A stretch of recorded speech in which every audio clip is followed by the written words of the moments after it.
My name is Bill Phillips, and I'm the owner of Bunjee's Comics here in Griffin, Georgia. Comics have always been, since I was a little kid, a part of my life, and I was no longer employed at the job I had had for a couple of years.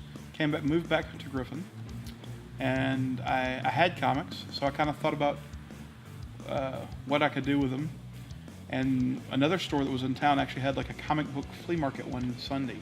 So I took these boxes that I had bought from a store that had closed, and I just set up on a table there and made like $600 in just a few hours. And I started thinking maybe this is something to do. Everybody thinks teenage boys, 20-year-olds and 30-year-old boys, men mostly, and that used to be true. But it's changed a lot over the last 10 years even. The female clientele is not only have been more comics and more books catering to them, and more, but I tell people all the time, I used to have guys come into the store with their girlfriends. They'd drag their girlfriend in, and the girlfriend would be like, giving the body language of, I don't want to be here, can we go, are you done yet? And now it's more typical to have a girl who's interested in comics bring her boyfriend in, and the boyfriend's like, are we done yet, can we go, do we have to do this? Why do I want to keep my business in Griffin? Griffin is home. Griffin is, I grew up here. My mother taught school in the Griffin High, what was Griffin High, just 2 blocks that way. And I kind of grew up in that space, so I'm very close to the place I spent a lot of time. I know the people, I know I know the alleys and the side streets, and I've come to protect these people. But no. Again, it's a place I love. There are so many people that I've known. Well, and it's not just people that I know, it's people that know me. Because my mother and my brother, if someone in town didn't know them, or they didn't, they knew everybody, basically. I mean, so, oh, you're David's brother, oh, you're Pat's son. And so there's that connection is still there, even if I don't know who they are necessarily, they know me. And it is that, it takes a village sort of thing, where we were all a pretty tight-knit community.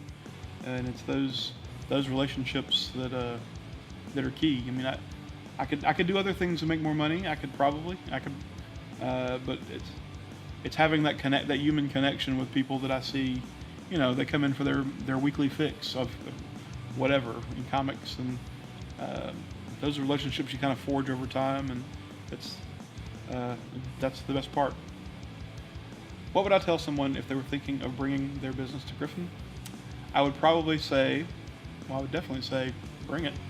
There's no better time than now. There's no better place than here, and there's no better investment in yourself than taking a chance on yourself. If you've got a business there's no reason that it won't work here. Unless you need a million people, if you need to be in a big city to make your business thrive, then maybe it's not the place for you. If you can live here and be satisfied with knowing that you are providing a service for the place you're in, and filling a need and a niche that it may be someone else hadn't even thought of, that's definitely something I would encourage.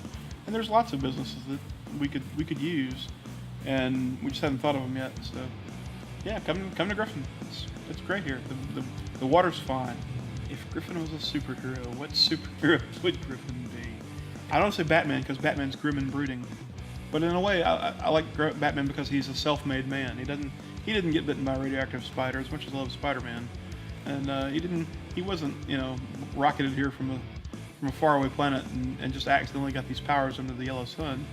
So Batman was like, something horrible happened to him, and he took instead of crumbling and fading underneath that pressure and that pain, he made something of himself, trying to make the world better, even though he does attract lunatics that run rampant through the streets of Gotham. So Griffin's kind of like that, I guess, in a way. We have some lunatics that run through the streets of Griffin, so let's say Batman. My name is Bill Phillips. I own and run Bunjee's Comics in Griffin, Georgia, at 120 East Taylor Street here, downtown. And I guess I'll see you in the funny papers.